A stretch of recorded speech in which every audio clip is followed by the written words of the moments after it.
Hey there, welcome to the 64th episode of Under the Radar. I'm very stoked to be back with another episode here.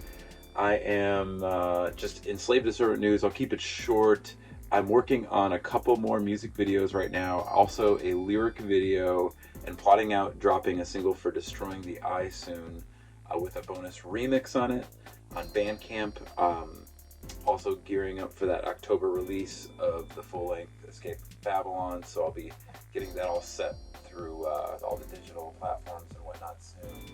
Working on getting CDs going and whatnot, but more on that at the end of the episode. And I just kind of want to break into today's band. And the band that I'm going to be covering today kind of goes back pretty far with me. I think the first time I played with this band was in their older band when they were a lot younger. This was back when I was in Midwest Blue. This was probably 2003 era. This band that they were in was called Down for the Count. And Down for the Count had more of like the kind of style that was in at the time. I think like bands like 504 playing, like I've covered, more of like a pop punk edge with some emo tendencies. And this band recorded this demo with Brian Zieski at Gallery of Carpet. So this band had Mike Sanfilippo on vocals and guitar and Kevin Lynch on drums. And these two members went on to form the band that I'm going to be covering today after Down for the Count. And the band was called the Skyriter. And this band, you can't find a lot of information about them. This is their debut EP. It was released in 2006, and it was self-released by the band. It was recorded, again, by Brian Zieski at Gallery of Carpet, who had done some other releases that I've covered in the past, such as The Academy Is EP, their From the Carpet EP that I didn't cover, and then Hush Sounds So Sudden was also recorded at Gallery of Carpet, as well as the original Academy demo, which I kind of briefly mentioned in that original Academy episode. So anyway, the artwork was done by Zach Borgman. Zach was, Zach was an original member of the Academy before the Is on guitar, I think. And then he kind of became their merch guy and helped them a lot with the behind the scenes, teamwork management of the Academy before they got signed to Fuel by Ramen and went on to make Almost Here. Anyway, Zach did this layout. I believe Courtney Beckett, Bill Beckett from the Academy is his sister, did a lot of photography for this band. So I think she had a little bit to do with what they were working on at the time too. This band was in high school when this dropped, and I think a couple of the members were about to graduate, if not all the members. I remember being, I think, at the release show for this. The first time I saw the Skyriter was when I went and saw the Hush Sound and This Is Me Smiling, and I think it was Villains of Verona at the Beat Kitchen. And that's where I picked up This Is Me Smiling's debut full-length album, which I covered in the past. And I was very impressed by this band, and I was like, I know these guys. And we started, dorm life that is, we started playing a lot of shows with them. And the band was getting a lot of really good bills. And not to mention, spots with the Academy Is, the Hush Sound, like I mentioned, playing the Metro a bunch. And at one point, the band, I think this was in early 2006, the Academy Is lent the band their van, I believe, and the band trucked all the way to the Knitting Factory in New York City to play with Fall Out Boy. This was during, Fall Out Boy's Dance, Sugar We're Going Down from Under the Cork Tree era, where they had just broken. And Pete was signing a lot of bands left and right, such as, most notably from our area, the Hush Sound and October Fall. So it seemed like this band was destined for a Decadence Fuel by Ramen signing soon. And I don't know exactly what all happened. I know the band was working on new material, which I'll talk a little bit about later. But the band did not end up signing to Fuel by Ramen, and I will, again, cover a little bit more of that story after I cover some of these songs. So this is a 5-song EP, and the debut song on this EP is called Center Stage.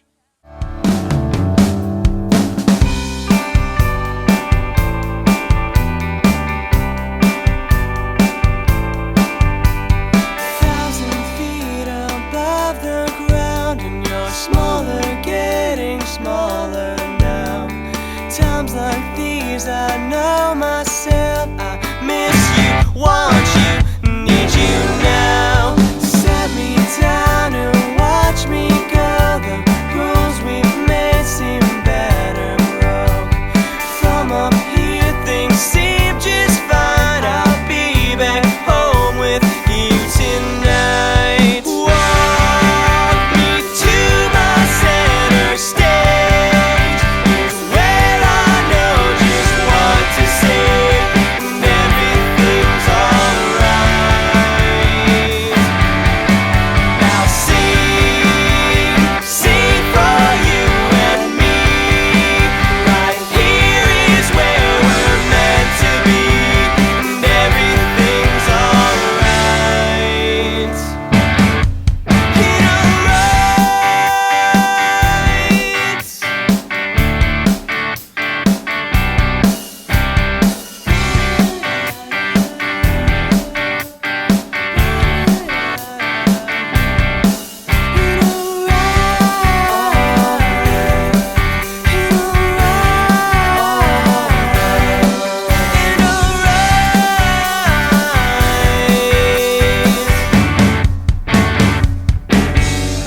Great opener. That song really reminded me of early Gin Blossoms. I think this band had a lot of just straight up jangly pop rock sensibility.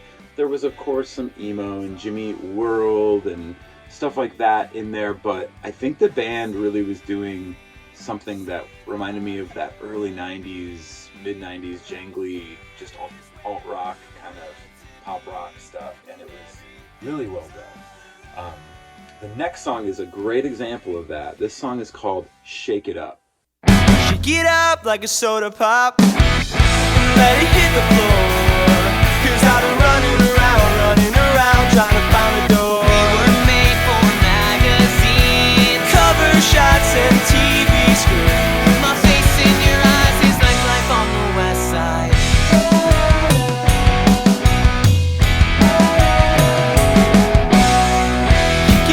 Like a stereo, so everybody knows. 'Cause we've been turning some heads everywhere we roll. We were made to end the scene. We're royalty like king and queen. Take stock in us while you can, with a cold that you catch and it spreads. 'Cause if my lips don't move, then your body must groove. Sound of my voice in your head. Eardrums pop and the music just stops. So catchy. That might be one of the poppiest bubblegum songs I've ever heard out of a band from our scene. It just was very well done. There's a lot of like trading off with this band also, because Mike and Kelly would switch off on vocal duties here and there, and that was kind of a nice feature in this band, having two vocalists. So again, there are not a lot of songs online. I wish that the demos were online, but I'm going to play you one more song off this EP. This song is called Words. Call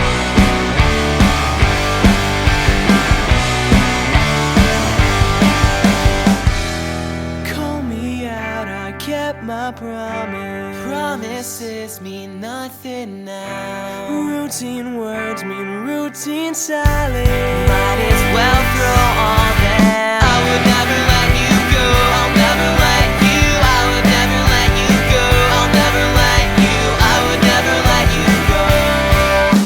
Please don't leave me. I'm begging on my knees, oh baby. Keep your words where they belong. It's easy for me, I am sorry. Who are we alone?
favorite song off this particular release. And this song, words, kind of reminded me of All American Rejects. I think that the Skyriter would have benefited from playing with them, touring with bands like that.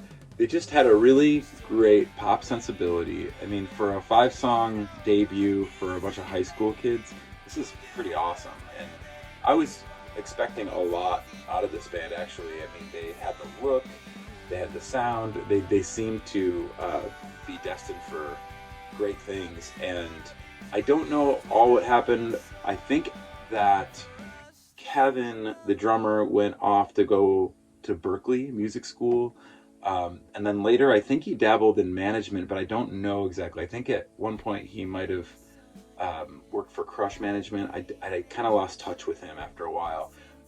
He also formed a band called Model Cars, which I loved. And I included one of their demos on the Alarm Comp, which I've talked about in the past. And I'll cover that song in that episode later on. As well as a song by Mike Sanfilippo. Mike's band called Bright Like Japan after the Skyriter, which was really good. Kind of reminded me of Maroon 5 a little bit at the time, a little bit more R&B influenced, and really dug the style of that. And I'll be covering their EP as well in the future. The last thing I wanted to say about this band was regarding whatever happened. I don't know. I know that they were in talks with Fueled by Ramen. They had obviously played with Fall Out Boy and were talking with Pete. And I remember they posted a bunch of new demos, and this must have been summer of 2006.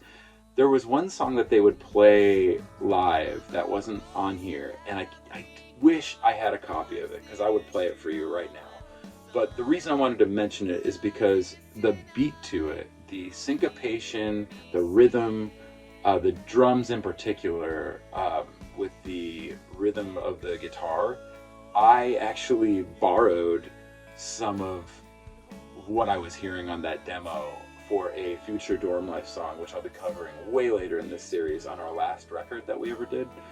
The song was on our third album, Mustard is the New Ketchup. It was called Undercover Story. You can listen to that song on Bandcamp if you want. But I had to mention that because for a bunch of high school kids, for me to be like, wow, I really like that idea, and to kind of borrow from what I was hearing, says a lot, I think. And just great dudes, great guys, and was sad to see this thing end so quickly. However, as somebody who is always trying to move forward and make new sounds and new creations, and I don't really get attached to my old work, I just am always moving forward.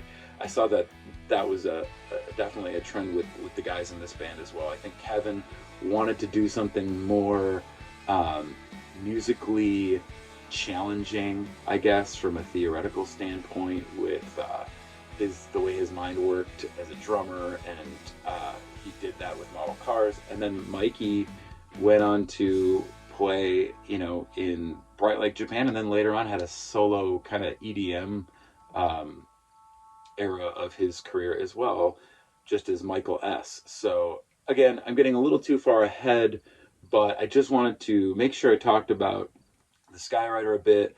Down for the Count as well, shout outs to them in the Midwest Blue Days. And in other news, just again gearing up for the drop of the Escape Babylon music video. I'm working on a music video for Hindsight 2020 to put out as a single. I'm getting ready to film a video for a song I wrote for my daughter called Lucy May on the Escape Babylon album. And then I still don't know what I'm going to do with Destroying the Eye. I know I'm going to be dropping a lyric video for sure, but if I can try to film something for that, I would love to, because that is the song I believe in the most on the record personally. So I'll be dropping a single in the coming month or two.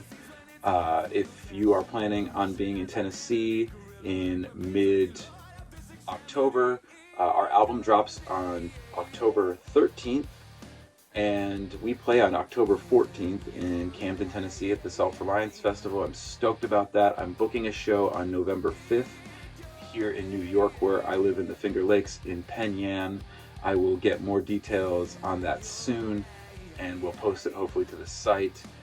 But yeah, that's about it for Slave to Servant news, and hopefully I'll have a new episode for you soon. Really having fun going through these. I'll be dropping some more guitar tutorials in the meantime, and then yeah, should have a really fun episode for you next that I've been kind of awaiting and preparing for. So anyway, I just want to say thank you to all the people that have been commenting and messaging me on YouTube. I've noticed a slight uptick in my viewership, and I appreciate you. I appreciate the interaction and the questions and just the interest in some of these releases. So I'm going to keep trucking forward, and just want to say thank you for your time.